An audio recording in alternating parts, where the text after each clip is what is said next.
Hey, this is Ethan here, and welcome back to the second video in this series. Hopefully you watched the first video and you got all your drawing materials together and you drew your before drawing based on this reference photo. If you haven't done that, please do that because it's very important. So I'm going to include the link to this reference photo below the video, so make sure you get the before drawing done.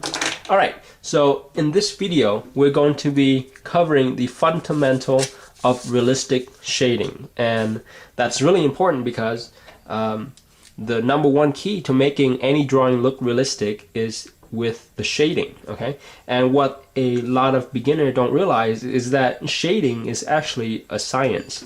Like, you don't just put random tones onto a drawing to make it realistic. There's actually a very deliberate method to your shading.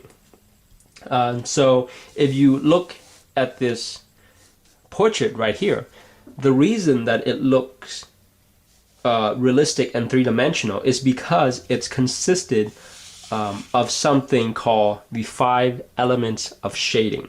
And what that is basically 5 different tones or shades that range from darkest to lightest and that you use to fill in your drawing.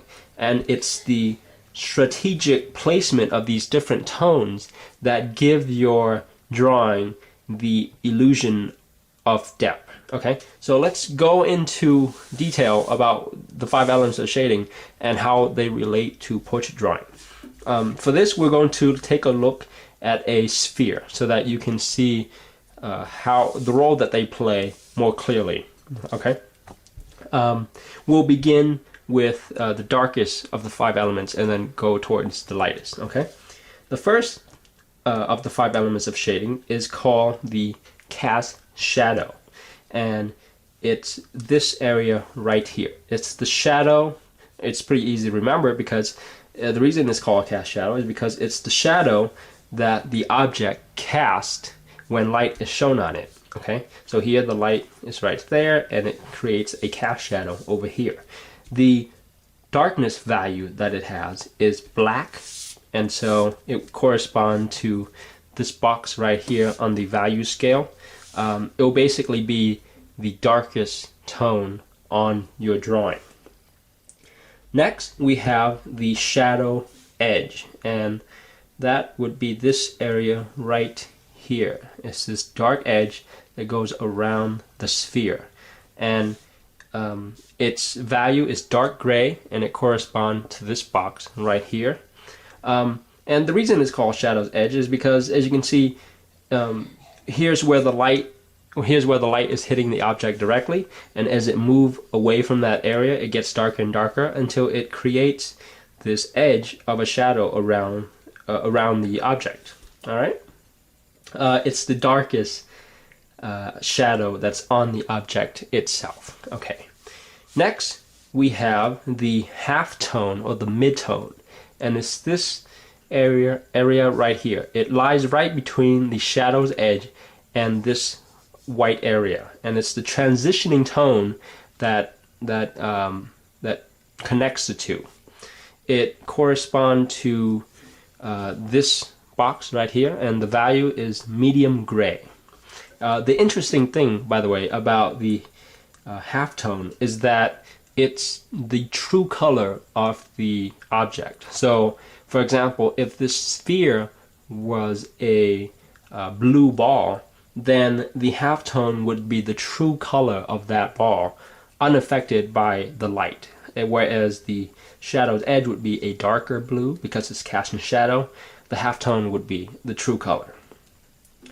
The next tone we have is called the reflected light, and it's this ring, this light ring of light around the edge, the outer edge of the object. Okay, and it's a light gray, and it corresponds to this box right here.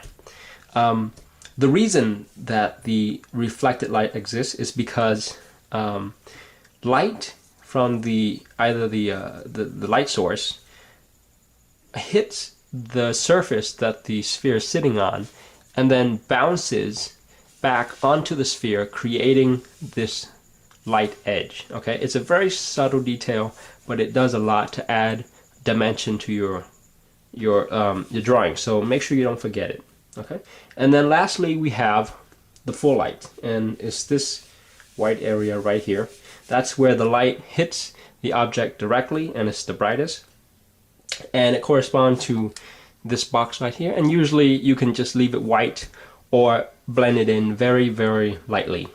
Alright, so that's basically the 5 elements of shading, and as you can see, they fit in a very fixed pattern. Usually you have the full light followed by the half tone, and then followed by the shadowed edge, and then maybe might be a reflected light depending on where the object is, and then you got the cast shadow.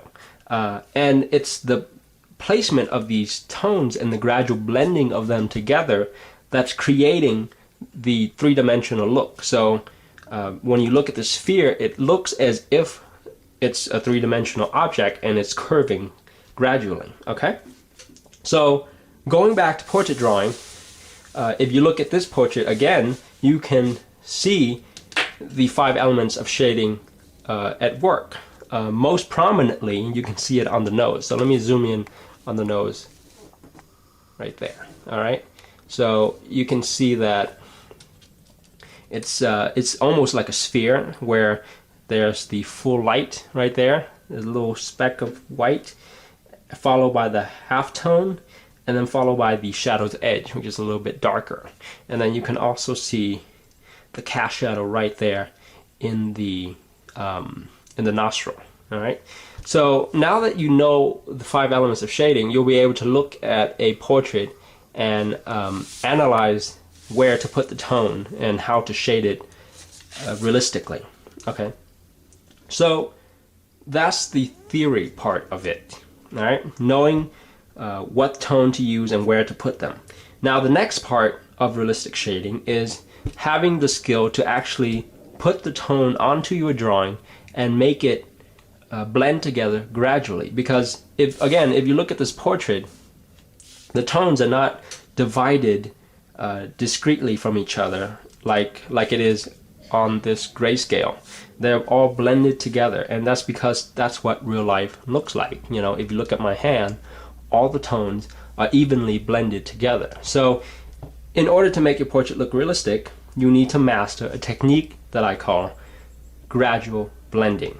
All right, and this is what gradual blending looks like. It's basically where you blend the tone together so gradually that you can't tell where one tone ends and the other begins. So on this bar, you see the cast shadow, okay, and then it gradually blends into the white. All right, so in order to practice this method, all you have to do is just practice creating this bar right here. So I'm going to show you how to do just that right now. Let me zoom in so you can see. Okay, so the way you create this bar is to take your pencil and begin by going up and down and pressing down pretty hard on your pencil to create that dark tone. And this, again, this would be your cast shadow. All right, and then slowly move your hand to the right and gradually, very gradually, lighten the pressure on your pencil, okay, in order to move to the next tone. So I'm trying to move into the dark gray tone, and if it helps, you can get a grayscale and have it with you as you're drawing. Okay, so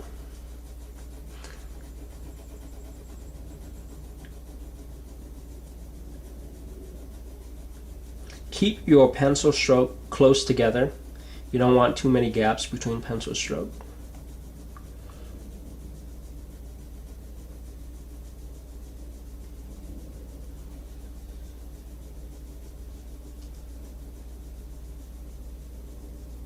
And then at this point, I'm going to lighten my touch a lot. okay, and just try to blend into the white until there's nothing there. And then you're going to take your tortillon or blending stump and just hold it. Don't hold it up and down like this because you'll crush the tip. Just hold it almost parallel to the paper and gently, okay, don't push down too hard because you're going to embed the graphite into the paper, which is going to smear the drawing. So just gently, using minimal pressure, blend the graphite up and down to smooth out any white spot. And then again, as you get to the lighter region, lighten your touch with the tortillon. And then you'll even blend right into the white of the paper, because by now the tortillon will have picked up some graphite and you can use it to go into the white. Okay, and that's how you create that gradual blend bar. Alright, so this is the key to mastering this technique. Okay, so for your homework, I would like you to practice creating this blend bar at least 10 times, or however many times you need to feel comfortable with it. And in the beginning it might feel a little clunky, but keep at it, and you'll get it. Okay, and this is very important. It might look really simple, but it's extremely important in helping you later on when we begin to draw portrait. Okay, so make sure you do that exercise. And in the next lesson, I'm going to talk about the most important shape in portrait drawing and show you how to take what you just learned about gradual blending and the 5 elements and put it all together to create your first realistic 3-dimensional shape. Alright, so that's going to be really fun. So again, I'll be sending you that lesson in your email, so make sure you check your email and tune in to that video.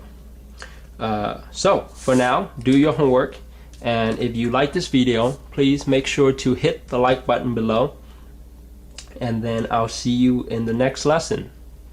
Thank you.